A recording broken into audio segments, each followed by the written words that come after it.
mənə elə gəlir ki, Netanyahu'nun kabineti Türkiye ilə bazarlaşmaq üçün bu məsələni qəbul etdi. Amma Knesset səhv etmirəmsə bunu qəbul etmir. Təxirə salıb, bəli. Yəni təxirə salacaq. Yəni bu elə bil ki, çıxış yolu yoxdur. Netanyahu kabineti bilmir ki, Erdoğanın fikrini necə cəlb eləsin və hansısa bir uduzan tərəfdir də. O baxımdan bu kartdan istifadə edir ki, baxmanızı da eləyərəm, gəl oturaq danışaq.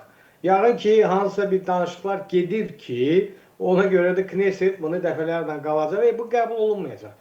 Təbii onu bilirəm, amma şey var, amma dəqiqən odur ki, bu damğa vuruldu. Bu damğa vuruldu və tarixə düşdü ki, İsrail erməni soyqırımını, erməni dövləti istəməsə də qəbul etmək istəyir. Bu bir. İkincisi, 2020-ci ildən 2 dənə İsrail şəhərində abidələr qoyulub erməni dırnaqarası soyqırımına, İsrail dövlətinin pulu ilə və Qüdsdə, Yeruşalimdə muzey açılıb. Yəni ki, proses gedir. Bu tək söz deyil, həmçində əməldir. O baxımdan mən bilən burada mürəkkəb proseslər gedəcək və nəticə etibarilə istər-istəməz adamın ağlına belə bir şey gəlir ki, istər Netanyahu, istər Ben-Gvir, yəni kabinetdə olan ən radikal insanlar əlindən gələni eləyirlər ki, İsrailə və Yahudi xalqına nifrət artsın. Başqa cürə mən onu izah edəmirəm. Məsəl üçün, o Səmmud deyilən bir flotiliya gəldi gəmilərə. Yaxşı, gəldi. Tutduz, bastuz, rədd elədiniz. Bəs bunları diz üstə çöktürüb və nazir durub üstlərində bayraqla, təhqirlə, qadınları o günə qoyub, çəkib, bunu elə belə çəkmirlər ki, sifarişdir də çəkib qoymaq. Hansı İsrail xalqının nüfuzuna xeyir gətirəcək? Heç xeyir gətirəcək. Ona görə mən inanmıram ki, Netanyahu və onun ətrafında olanlar ağılsızdır, emosional olaraq bu addımları atırlar. Hansısa plan var və bu planın sonu da mən belə baxıram ki, İsrail dövləti içində heç də pozitiv deyil. Niyə bunu edirlər? Bu başqa məsələdir. Çox mürəkkəb və dərin mövzudur. Təbii ki, bizim vaxtımız yoxdur dərin və mürəkkəb mövzunu burada müzakirə eləməyə, amma dərin və mürəkkəb mövzu dərin olduğu və mürəkkəb olduğu qədər də sadədir əslində. Əslində o qədər də sadədir, çünki bir addım əgər sənin öz dövləti və öz milləti və xeyir gətirmirsə, ki bu addım xeyir gətirməyəcək, bunu hamı anlayır və ələxüsusda İran ətrafında İsraillə dost, həqiqi dost olan ölkə Azərbaycandır, İran ətrafında olan ölkələrin içində. Və həmişə də mərd-mərdanə bu mövqeyi biz qorumuşuq. Mən güman edirəm ki, bundan sonra da yəni o kabinet... Bütün yaxın şərqdə İranın qarşısını alan yeganə dövlət varsa o da Türkiyədir. Türkiyədən başqa yaxın şərqdə İranla baş-başa gələn dövlət yoxdur. İsrail ilə Amerika elə vəziyyətə gətirdilər ki, Türkiyə indi İran rejiminə dəstək verir. Buna da dırnaq arası nailiyyət demək. Mən də bir deyirəm, o həmən yumurtaların zəmbilə yığılmasıdır. Yəni Amerikadan onun istəyi ilə sən əl gedəcəksənsə və oradakı istəyi də bilinmir. Bəlkə də onların öz çıxarları var, təbii ki öz çıxarları var. Amma sən burada və həmən o terror aktı olandan sonra 7 oktyabrda araşdırmalar nəticəsində İranın və Rusiyanın əli çıxdı oradan. Həmişə də belə olub, həmişə Hamasın, Hizbullahı yaradanlar olardılar. Orada Fələstində də həmişə bütün o terror təşkilatlarının başında həmişə Moskva dayanır. Və gözlənilmədən Moskvanın dərmanına su tökən hansısa qərarı, çünki ancaq onun dərmanına su tökür. Bu günlərin Ermənistanın özü bu şeydən uzaqlaşdırmaq istəyir. Çünki yalandır, tarixdə belə bir şey olmayıb və 100 il bundan əvvəl olan məsələlərlə bugünkü ölkə arasındakı münasibətləri gərginləşdirməyin özü məncə, ağır söz demək istəmirəm, öz verişimə deyirəm bəzən də, ağılsızlıqdır. Sadəcə, yəni strateji ağlın olmamasıdır. Öz sabağa, yəni öz götürüb gülləni öz ayağına vurursan da, bəlkə də öz başına vurursan, heç xəbərin yoxdur belə. Ya da ki, dediyim kimi başqa bir mətləblər var, başqa bir planlar var. Biz onu məntiqən görmürük deyənə məntiqi izahını verə bilmirik. Olsun, bəlkə də o məntiqlə biz onu görmürük, bu yaxınlarda görə biləcək. Gəlin, Azərbaycanın özünün mövqeyini biraz müzakirə edək, çünki bir neçə dəqiqəmiz də var. Baxın, siz dediyiniz kimi İran bəli, iqtisadi cəhətdən zəiflədi, elə hərbi cəhətdən də zəifləyib filan, biz hamısını görürük onu.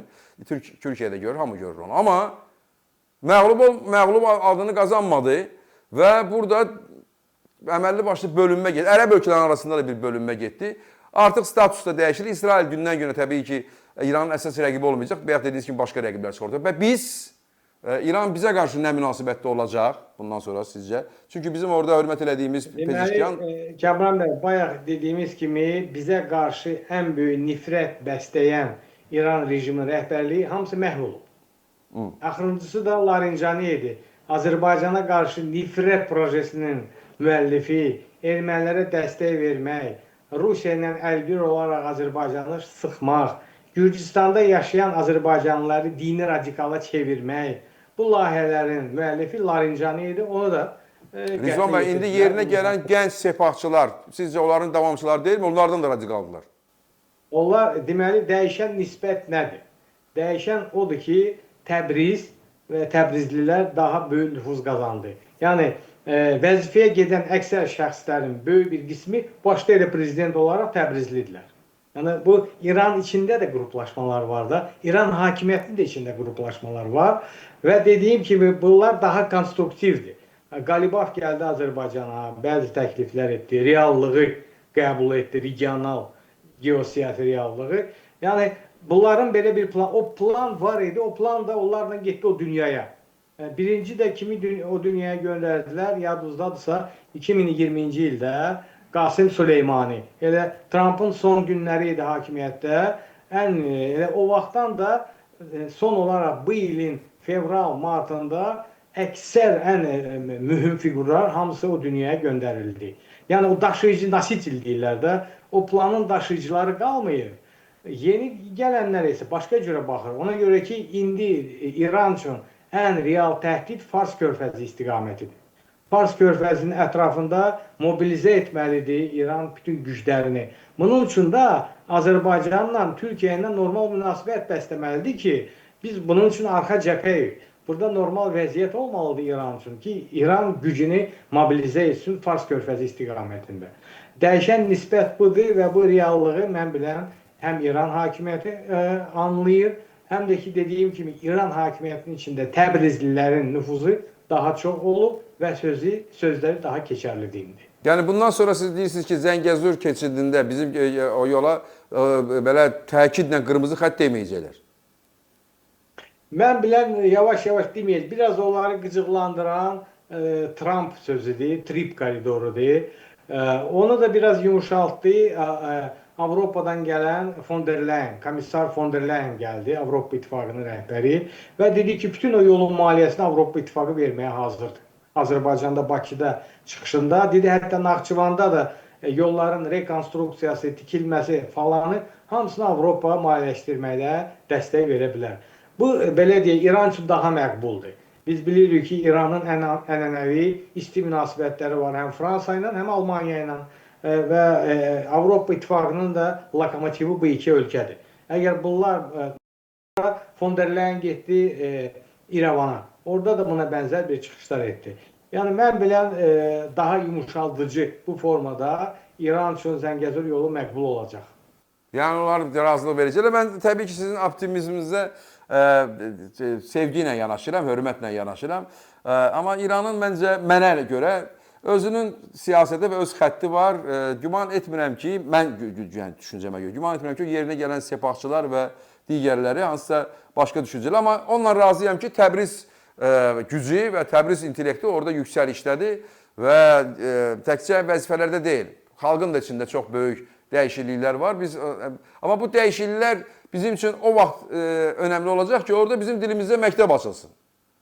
Təbrizdə bir adamın gəlib hardasa oturub sepahın yerində, bundan sonra da hakimiyyətdə görürsən bizim həm yerlimizdir. Bu məncə o önəmli bir şey deyil. O bizim orada dilimizdə məktəblər açılsın, universitetlər açılsın, bizim dilimizdə mətbuat yüksəlsin. Çünki o ölkə iki dilli ölkə olmalıdır əslində. Əgər o yoxdursa, biz öz yenə də onlarla münasibətimizi davam etdirəcəyik. Siz necə düşünürsünüz bu haqda? Biz sizlə dəfələrlə bunu müzakirə etmişik. Hələ edəcəyik, dəfələrlə də müzakirə edəcəyik hələ Rizvan bəy. Mən biraz yanaşmam odur ki, xəyal öz yerində real geosiyasət başqa bir şeydir. İstəyir Təbrizdə olsun, istəyir Urmiyadan olsun. Hakimiyyətin başında oturdusa, mütləq paytaxt Tehrandır da, Tehranın da siyasəti bəlli. O baxımdan elə hakimiyyətdə Azərbaycanlılar da açsınlar da məktəbləri. Elə Pezeşkiyan da prezident, qarşısını kimsə alır. Deməli, bu mövcud şərait və bu sistem hamı üçün məqbuldur. Hamı üçün düzdür, aktivistlər var, fəallar danışır, Cənubi Azərbaycandan olan fəallar deyir. Amma reallıq odur ki, əksər siyasi proseslər bunlar üçün məqbuldur. bu dövlət milli dövlət deyil, dini dövlətdir. Rejim də dəyişmədi. İşdir, Trump bacarsaydı rejimi dəyişməyə, mən sizlə razıyam. Onda hə, biz milli dövlət haqqında indi nəsə müzakirə edə bilərdik. Amma milli dövlət alınmadı. Rejim qaldı, rejim möhkəmləndi. Sadəcə olaraq rejim biraz yumuşaldı ki, məsəl üçün bəzi dini məsələlərdə ki, qərb üçün daha məqbul olsun. Amma prinsipial dəyişiklik baş vermədi. Təbii, mən də elə onu deməsə ki...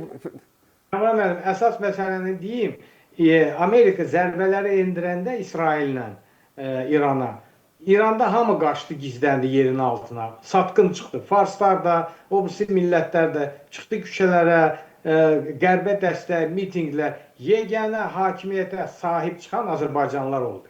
Və Azərbaycanlılar bu dövləti qorudu. Azərbaycanlılar çıxmasaydı və bu dövləti qorumasaydı, indi İran rejimi bilmirəm nə olacaqdı.